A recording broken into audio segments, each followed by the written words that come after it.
अस्सलामु अलैकुम वरहमतुल्लाहि वबरकातुहू। साथियों, मैं हसन रज़ा आपके अपने यूट्यूब चैनल हसन मिसवाही पर खुशामदद करते हैं, वेलकम करते हैं, स्वागत करते हैं। आज हम लोग क्या पढ़ने वाले हैं, इस वीडियो में क्या जानेंगे, आप थंबनेल के हिसाब से देख करके आए हैं तो समझ गए होंगे कि ये वीडियो किसके लिए होने वाली है। तो ये वीडियो उर्दू ग्रामर के लिए है, जो कि 12th एग्ज़ाम के लिए होता है। और मैक्सिमम 12th और 10वां और 12वें का जो सवाल क्वेश्चन होते हैं, जो सिलेबस होते हैं, जहाँ यहाँ सवालात पूछे जाते हैं, वो मैक्सिमम एक ही बराबर के होते हैं। लेकिन 12th में थोड़ा ज़्यादा डीपली पूछ लेते हैं, लेकिन उसमें कम पूछते हैं। तो हम लोगों को इस एतबार से पढ़ना है ताकि ये एग्ज़ाम तो जितना क्वेश्चन आए एक भी ना छूटे, और आगे आने वाले एग्ज़ामों के लिए अच्छी तैयारी हो जाए। और ग्रामर का मतलब है कि एक बार आप समझ गए अच्छी तरह से, तो समझ ज़िंदगी भर का मामला ख़त्म। ठीक है? तो जितना मैं पढ़ाऊँगा इंशाअल्लाह ऐसा पढ़ाऊँगा कि आपको समझ में आ ही जाएगा इंशाअल्लाह। तो आप ग्रामर का बेफ़िक्र हो जाइए। और कहकशां दोम जो 12वीं क्लास में है, उसका भी वीडियो अपलोड है। अब उस वीडियो को आप सर्च करके हसन मिसबाह यूट्यूब चैनल पर सर्च कर लीजिएगा, वो आपको मिल जाएगा। ठीक है? बहुत बेहतरीन तरीके से पढ़ाया जाता है। इसमें क्या-क्या होगा, आपको सबसे पहले बता दूँ कि आपका जो लैंग्वेज रहता है वो 100 नंबर का होता है। कितने?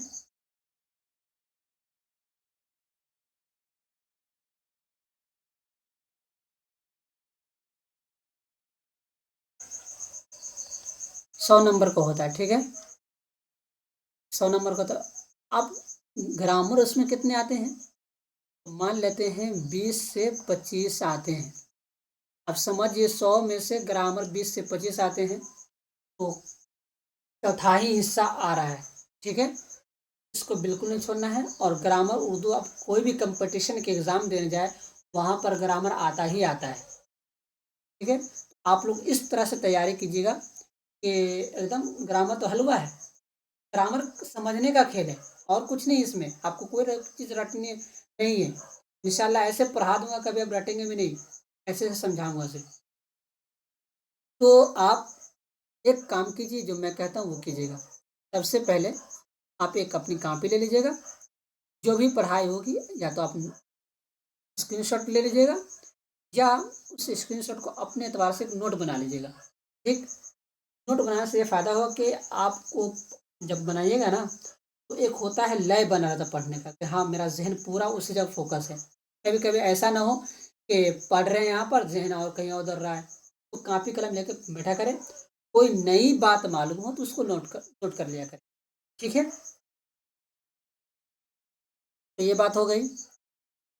और इंशाअल्लाह हम आपको आपके एग्ज़ाम तक आपके साथ खड़े हैं। और आप जब अच्छे नंबर लेके आइएगा तो मुझे फीडबैक दे दीजिएगा, सर मेरा इतना नंबर आया इतने में। ठीक है? अगर वीडियो के आगे बढ़ने से पहले, अगर आपने अभी तक मेरे हसन मिसबाही यूट्यूब चैनल को सब्सक्राइब नहीं किया है तो कर लीजिए, ताकि इससे फ़ायदा ये होगा आपको कि मेरी हर आने वाली वीडियो आपके पास सबसे पहले पहुंच जाएगी। और वीडियो अच्छी लगे तो उसको लाइक भी कर दिया करें। ठीक है? चलिए, ये ग्रामर का निसाब है आपका। ये लफ्ज़ है, लफ्ज़ के बारे में पढ़ना है, इस्म के बारे में पढ़ना है, इस्म मारफा के बारे में पढ़ना है, इस्म नकरा के बारे में पढ़ना है, और इस्म ज़र्फ़ के बारे में पढ़ना है, मुज़ाफ़ के बारे में, हुर्फ़ निदा के बारे में, इल्म के बारे में, ज़मीर के बारे में, सिफ़त के बारे में, मौसूफ़ के बारे में, ज़माना, फ़ेल, फ़ाइल, इल्म बयान, तशबीह, इस्तिआरा, साबका, लाहिका, वाहिद, जमा, अल्फ़ाज़ अज़दाद, मुहावरा और सूरत अल्फ़ाज़, अल्फ़ाज़ व माना। ये इतनी सारी चीज़ें पढ़नी है। ठीक है? ज़्यादा नहीं, इस क्लास में आपका ख़त्म हो जाएगा ये। 20 क्लास में, हाँ 20 क्लास में लगभग ख़त्म हो ही जाएगा और क्वेश्चन भी हो जाएगा उसमें। तो मेरा पढ़ाने का अंदाज जो ये होगा कि मैं पहले जो थ्योरी वगैरह होता है वो आपको पहले पढ़ा देंगे और उसी से सवाल निकालना सिखाएंगे आपको, ताकि आप खुद सवाल बनाना सीख जाए। और ये मैं आपको करवा कर रखूँगा, सवाल आपसे खुद बनवाऊंगा मैं क्लास ही में। तो अपना दामन, अपना कुर्सी बांध लीजिए और तैयार रहिए ग्रामर सीखने के लिए।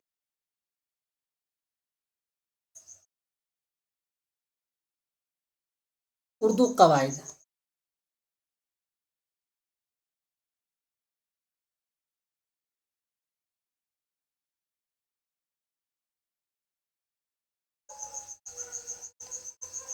उर्दू कवायद देखिए, कवायद अरबी ज़ुबान के लफ्ज़ कायदा से निकला है। अब सवाल एक यहाँ पर बनेगा, मैं आपको सवाल बनाता चलूँगा, जब पढ़ूंगा उसमें जो सवाल बनने वाला है उसमें बना दूंगा, आपके आपका झंझट ही खत्म सवाल बनाने का।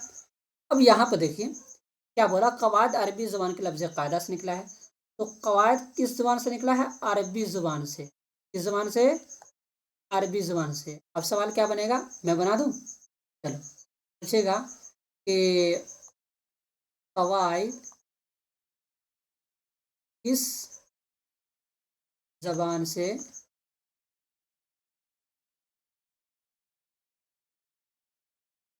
ली है? ठीक, तो किससे है? अरबी से। इसका मतलब क्या होता है? तरतीब व निज़ाम देना। किसी भी ज़ुबान को बोलने को अंदाज, चाल, गुफ्तगू को अदा करने का तरीका होता है। एक मैं मोटी मोटी बात समझाने की कोशिश करता हूँ, ज़्यादा डीपली में नहीं जाऊँगा। जब शुरू करेंगे इसका बयान तो वहाँ पर और डीपली समझाएंगे। बस ये जान लीजिए कि जो ज़बान होती है या वो जो भाषा होती है वो एक इंसान को दूसरे इंसान को मिलने का एक बेहतरीन तरीका है, यानी रब्त गुफ्तगू करने का एक बेहतरीन तरीका है। जैसे कि मान लीजिए अगर आपको उर्दू आती है, किसी इंसान को बांग्ला आती है, ठीक, बांग्ला ज़ुबान, तो आप उसकी ज़ुबान को समझ सकेंगे? नहीं समझ सकेंगे, इसलिए कि आप बांग्ला जानते ही नहीं। अगर आप उर्दू जानते हैं, कोई ऐसा है जो अंग्रेज़ी जानता है, तो आप उसको अंग्रेज़ी उर्दू बोलिएगा तो वो नहीं समझ पाएगा। तो उस दोनों को जो मिलाने के लिए एक ऐसी ज़रूरत पड़ी, अगर वो उर्दू जानता है और वो किसी और देश में है और आप यहाँ से हिंदुस्तान से गए, मान लीजिए वो ईरान में है और ईरान में आप पहुँच गए ऐसे शख्स के जो वो भी उर्दू जानता है, तो अब वहाँ के हर लोग अलग अलग भाषा बोल रहे हैं, लेकिन एक शख्स है जो उर्दू जानता है, तो उससे आप जाके मिले, तो आप उससे अपने बातों के ज़रिए आप अपनी बात उससे शेयर करके वो भी आपकी बातों को समझेगा और आप भी उसकी बातों को समझेगा, और आप जिस मकसद के लिए गए वो मकसद पूरा हो जाएगा। इसलिए कि वो इंसान आपको बताएगा कि उर्दू ज़ुबान में या इस जो भाषा वहाँ बोली जाती है इसको उर्दू में ये बोलते हैं। तो आपको जो मिलने का एक फ़ायदा समझ में आया। ये मोटे-मोटे मैं समझा दिया हूँ, इतना डीपली में जाना नहीं है। इतना समझ लीजिए कि ज़ुबान जो होती है एक इंसान को दूसरे इंसान को मिलाने का एक ज़रिया है, बात करने का तरीका है, रब्त-ज़ब्त करने का एक तरीका है। ठीक है? किसी भी ज़ुबान को बोलने को अंदाज़ और चाल गुफ्तगू अदा करने का तरीका है। क़वात की 5 किस्में हैं। इल्म हिज्जा, इल्म सर्फ़, इल्म नहव, इल्म बलागत, इल्म उरूज़। कितनी किस्में हैं? 5 किस्में। 1, 2, 3, 4, 5। सवाल ये पूछेगा क़वात की कितनी किस्में हैं? बना दूँ? चलिए, क़वायद के कितनी किस्में हैं? तो 5 किस्में हैं। इल्म हिज्जा, इल्म सर्फ़, इल्म नहव, इल्म बलागत, इल्म उरूज़। अब इल्म हिज्जा, इल्म सर्फ़, इल्म नहव, इल्म बलागत, इल्म उरूज़ की तारीफ़ क्या है, यानी परिभाषा क्या है, वो समझेंगे। और इससे क्वेश्चन निकालना भी सीखेंगे, ताकि पढ़ते जाएँगे और क्वेश्चन इससे हल करते जाएँगे, ताकि दोबारा इस चैप्टर को पढ़ने की ज़रूरत ना पड़े। पहला है इल्म हिज्जा। उर्दू कवायद का वो हिस्सा जिसमें हुरूफ के मुतालिक बहस की जाए। तो इसमें क्या है? इल्म हिज्जा में हुरूफ के मुतालिक। अब यहीं से आपको क्वेश्चन बनेगा, क्या है हुरूफ से मुतालिक? जैसे कि अगर पूछेगा कि इल्म हिज्जा में किससे मुतालिक बहस की जाती है, तो हुरूफ से बहस की जाती है। ये समझ गए? अब इल्म हिज्जा में दूसरा सवाल ये बनेगा कि इल्म हिज्जा का दूसरा नाम क्या है? तो इल्म इमला भी कहते हैं। एक ये सवाल आया, क्या है? इल्म इमला। तो इल्म हिज्जा में किससे बहस की जाती है? तो हुरूफ से बहस की जाती है। और इल्म हिज्जा का दूसरा नाम क्या है? तो इमला भी है। आले देखिए, इल्म सर्फ उर्दू कवायद का वो हिस्सा इसमें लफ्ज़ों से मुतालिक बहस की जाए उसे इल्म सर्फ कहते हैं। क्या? इल्म सर्फ उर्दू कवायद का वो हिस्सा जिसमें लफ्ज़ों से, हाँ ये पकड़ा है, लफ्ज़ों से मुतालिक बहस की जाए। ऊपर में क्या था? हुरूफ से, लफ्ज़ों से, उससे इल्म सर्फ कहते हैं। अब देखिए इल्म नौ उर्दू कवायद का वो हिस्सा जिसमें जुमलों से मुतालिक बहस की जाए उसे इल्म नौ कहते हैं। तो इल्म नौ में क्या है? जुमलों से। यही पकड़ने का तरीका है, आपको यहीं पर सिखाते जाऊंगा मैं आपसे सवाल बनाऊंगा यहीं पर, ताकि आपको यहीं पर हर चीज़ हो जाए। यहाँ सवाल बनेगा तो आप फट से जवाब दे दीजिएगा। इल्म बलागत उर्दू कवायद का हुए से जिसमें अल्फाज, क्या है? एक अल्फाज, ठीक, और जुमलों की लफ्जी और मानवी खूबियों से मुतालिक बहस की जाए। तो इल्म बलागत में ये सब होता है, ठीक।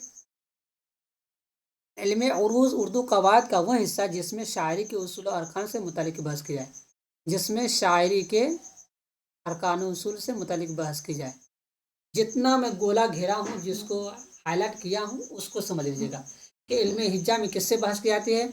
हुरूफ से बहस की जाती है। इल्म सर्फ में किससे बहस की जाती है? लफ्ज़ों से बहस की जाती है। इल्म नौह में किससे बहस की जाती है? तो जुमलों से बहस की जाती है। इल्म बलागत में किससे बहस की जाती है? अल्फाज और जुमलों की लफ्जी और मानवी खुबिया से मुतालिक बहस की जाती है। इल्म उरूज में किससे बहस की जाती है? तो शायरी के उसूल और अरकान के मुतालिक बहस की जाती है। इतनी बात समझ गए? अब मैं दो सवाल बनाता हूँ, अब जहन आप खुद इसको ढूंढ करके जवाब दीजिएगा। मैं सवाल बनाता हूँ, आप लोग जवाब देने के लिए तैयार रहिए। इल्मे सर्फ में किससे बहस की जाती है? सवाल में यहाँ, चलिए यहाँ पर मैं लिख ही देता हूँ, लिख देता हूँ। इल्मे सर्फ में किससे बहस की जाती है? जवाब दीजिए आप। इल्मे सर्फ में किससे बहस की जाती है? यहाँ पर देखिए इल्मे सर्फ कहाँ पे लिखा हुआ है? दूसरा में लिखा हुआ यहाँ पर इल्मे सर्फ। अब क्या है? उर्दू कवायद का वह जिसमें लफ्ज़ों से, तो यहाँ पर क्या लिखेंगे कि इल्मे सर्फ में, जवाब लिख रहा हूँ मैं, इल्मे सर्फ में लफ्ज़ों से, लफ्ज़ों के मुतालिक, लफ्ज़ों से मुतालिक बहस की जाती है। अगर ये सवाल आया तो 2 नंबर आपको मिल जाएगा आराम से, ऐसा ही बना जाए। अब पूछेंगे कि इल्म उरूज में किससे कहते हैं? तो ये लीजिए कि इल्म उरूज जिसमें शायरी का उसूल अरकान के बहस की जाती है। तो ये मैं आपको समझाने के लिए क्या है कर दिया हूँ, ठीक है। आगे चलिए। रस्मुल खत क्या होता है वो थोड़ा मैं ऐसा ही आपको बता दूँ, पढ़ के बताऊंगा। रस्मुल खत होता है कि किसी भी जुबान को लिखने का एक तरीका होता है, उसको रस्मुल खत कहते हैं। जैसे कि मान लीजिए अगर हम यहाँ पे लिख रहे हैं, हिंदी में लिख रहे हैं, क्या?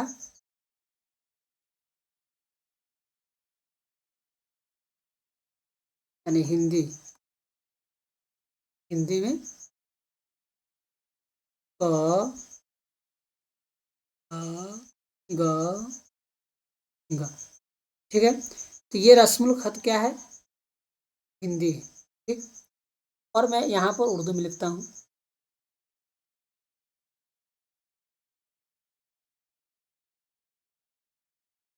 उर्दू में अलिफ बा ता सा जीम, ठीक। ये अरबी में। अब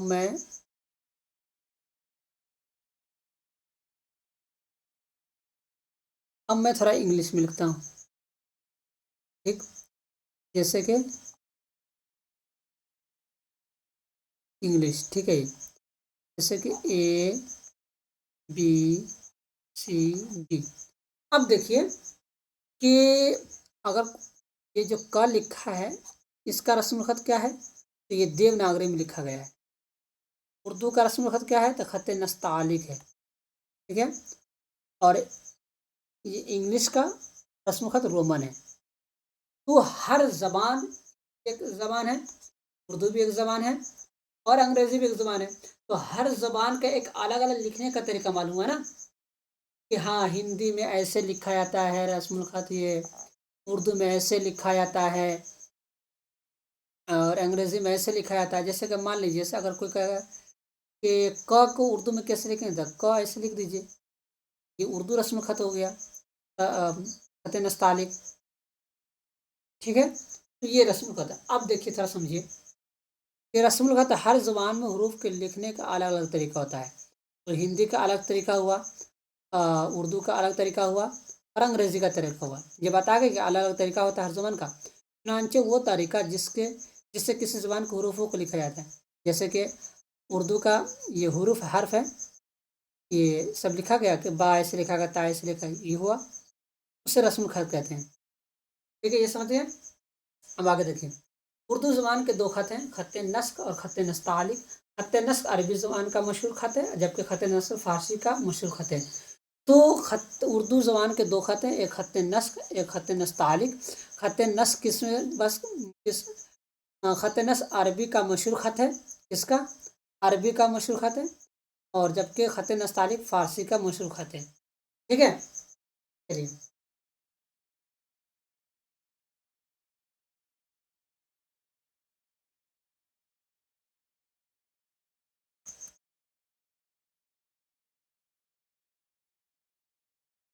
आगे देखिए। हाँ, यहाँ पे देखिए उर्दू का माना लश्कर या फौज या खिचड़ी के। यहाँ से एक सवाल बनता है, तो उर्दू का माना क्या है, तो लश्कर,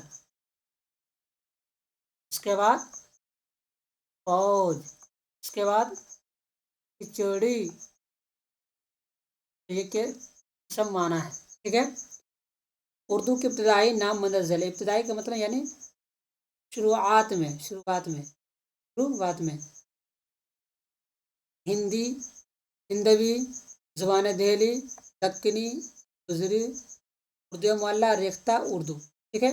ये सब उसके शुरुआत में नाम थे। हरूफ किसी भी ज़ुबान के सबसे छोटी इकाई जिसे हम मजीद टुकड़े में नहीं बांट सकते उसे हरूफ कहते हैं। जैसे कि मान लीजिए यहाँ पर है, हरूफ के मजमू को लफ्ज़ कहा जाता है। जैसे कि इम्तिहान, मैं यहाँ पर आपको लिख के समझाता हूँ। ऐसे लिखते हैं इम्तिहान, ऐसे लिख रहा है। जैसे कि मैं आपको यहाँ पे लिख के सिखाता हूँ।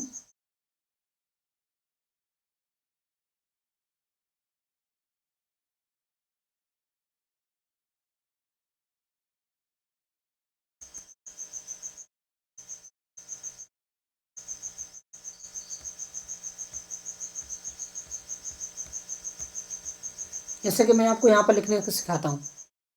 जैसे कि इम्तिहान, इम्तिहान, इम्तिहान में अलिफ को अलग करते हैं, मीम को अलग करते हैं, ता को अलग करते हैं, आ को अलग करते हैं, अलिफ को अलग करते हैं और नून को अलग करते हैं। हो गया। ये वाला अलिफ यहाँ पे लिखा गया, ये मीम यहाँ पे लिखा गया, ये ता यहाँ पे लिखा गया, ये हा ये यहाँ पे लिखा गया, ये अलिफ यहाँ पे लिखा गया और ये नून यहाँ पे आ गया। तो ये जो देख रहे हैं, ये अलिफ, ये अलिफ देख रहे हैं, ये मीम देख रहे हैं, ये ता देख रहे हैं, ये हा देख रहे हैं, ये अलिफ देख रहे हैं, ये नून देख रहे हैं। तो ये अलग अलग हर्फ है, और ये जब सारे मिल जाएंगे तो ये क्या हो गया, हुरूफ कहते हैं। और जब पूरे हुरूफ हो गए तो हुरूफ के मजमूए यानी जमा किया हुआ हुरूफ हर्फ को क्या कहते हैं, तो लफ्ज़ कहते हैं। तो यहाँ पर ये हुरूफ के मजमूए को लफ्ज़ कहते हैं, ठीक। और यहाँ पे एक बात और बात समझ में आए कि किसी भी ज़ुबान के सबसे छोटे का जिससे हम मज़ीद टुकड़ों में नहीं बांट सकते, क्या, जिससे हम मज़ीद टुकड़ों में नहीं बांट सकते। इसका क्या मतलब है, इसका मतलब ये है कि मान लीजिए कि एक, जैसे कि मान लेते हैं कलम, ठीक है, कलम मान लेते हैं। अच्छा, कलम है तो कलम के कुछ माना समझ में आया। अगर ये कलम को अलग अलग करेंगे, काफ लाम मीम, ठीक, तो ये तो अलग अलग कर दिए तो क्या है, ये हर्फ हो गया। लेकिन अगर हम चाह रहे हैं कि ये जो ये काफ है इसको हम काट देंगे तो कुछ बचेगा इतना, अगर काट देंगे तो नहीं बचेगा। तो समझ में आएगा आपको? नहीं ना आएगा। जैसे कि मान लीजिए यहाँ से अगर काट दिए तो कुछ समझ में आएगा काफ क्या लिखा नहीं लिखा, नहीं समझ में आएगा। तो मजीद टुकड़ों में नहीं बांट सकते हम। समझ में आ गया आपको? चलिए, उर्दू जुबान में हुर्फ तहजी कुल तादाद कितनी है? 52 है, ठीक, 52। मौलवी अब्दुल हक ने हुर्फ तहजी की तादाद कितनी बताई उर्दू कवायद में? 50 बतलाई है।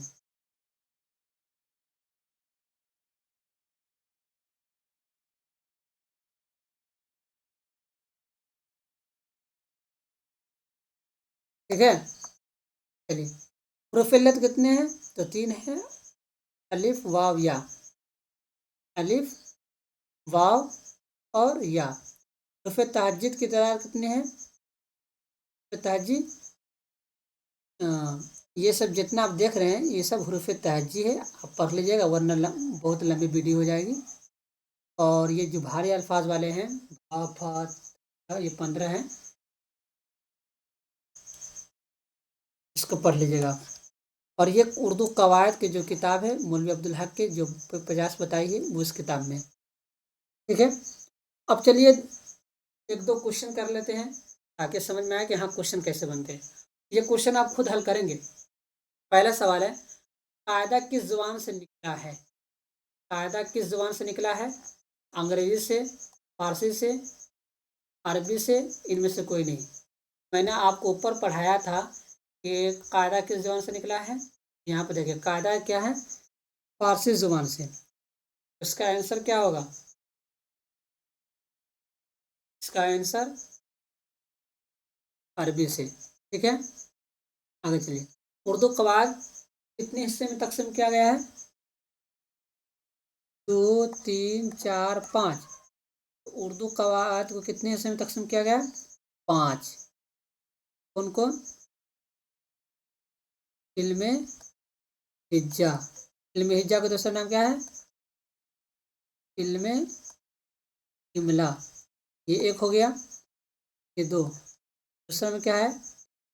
इल्मे सर्फ। तीसरा में क्या है? इल्मे नौ। चौथा में क्या है? इल्मे बलागत। पांचवा क्या है? इल्मे उरूज, ठीक, इल्मे उरूज। ये समझ गए? तो कितनी किस्में हैं? 5 किस्में, ठीक है। तो ऑप्शन नंबर डी हो जाएगा 5। आगे चलिए, इल्मे सर्फ में किससे बहस की जाती है? तो इल्मे हिज्जा में किससे पहले पहला में इल्मे हिज्जा में किससे बहस की जाती है? और इल्मे सर्फ में, इल्मे नहू में, इल्मे बलागत में, इल्मे उरूज में। अब मैं आपको वहाँ पर ले चलता हूँ, वहाँ से आप एक बार देख लीजिए, फिर यहाँ पर आपसे लिखवाऊंगा मैं। कहाँ? यहाँ पर देखिए पहले आप,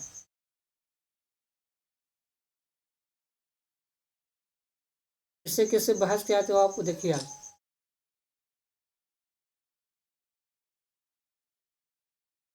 अगर स्क्रीन शॉट लेना चाहते ले सकते हैं। तो इल्मे हिज्जा में देखिए हुरूफ से,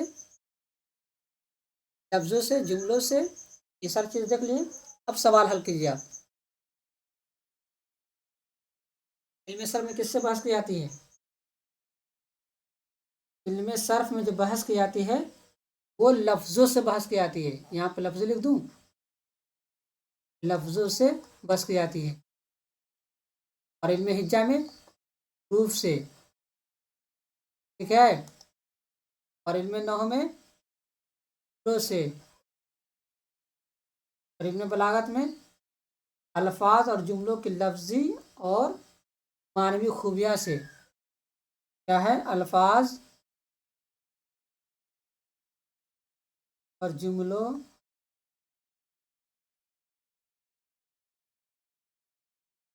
की लफ्जी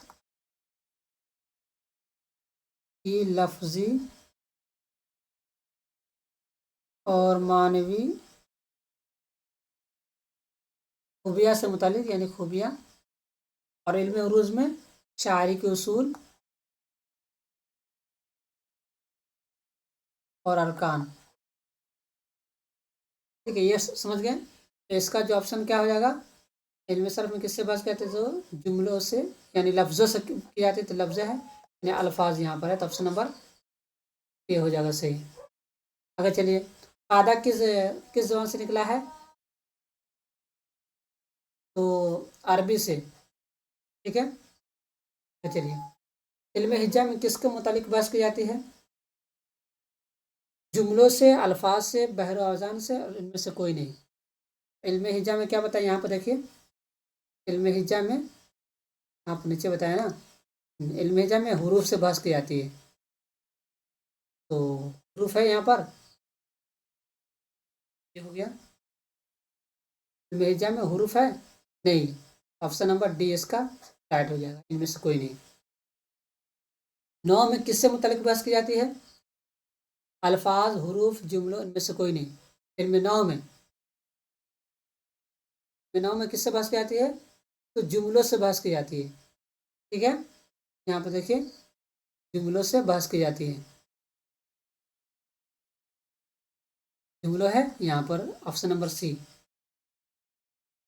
रस्म खत किससे कहते हैं, किसी ज़बान के जुमलों को लिखा जाता है, किसी ज़बान के हरूफ को लिखा जाता है, दोनों सही है, इनमें से कोई नहीं। तो आप पढ़ेंगे तो रस्म खत कहते हैं किसी ज़बान के हर्फ को लिखना, हरूफ बोले ना, ये क जो बोले ये सब हर्फ है ना, ख, अलिफ, बा, ता, ए, बी, सी, ये सब क्या है, हर्फ किसी ज़बान के लिखने का तरीका है।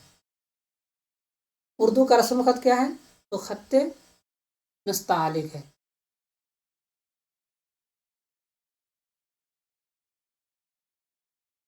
तो आज तक के इतना ही। अगर इसमें कोई प्रॉब्लम हो तो आप पूछ सकते हैं। अगर आपको कोई दिक्कत आए तो इसमें पहले एक दो बार तो समझ लीजिएगा।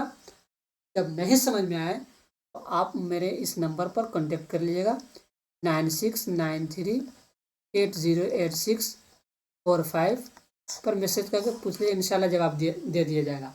लेकिन कोशिश कीजिएगा कि एक दो बार पहले वीडियो को अच्छी तरह से देख लीजिएगा, भगा भगा कर नहीं, वरना भगा भगा कर देखिएगा तो समझ में नहीं आएगी और आप टाइम भी बर्बाद आपका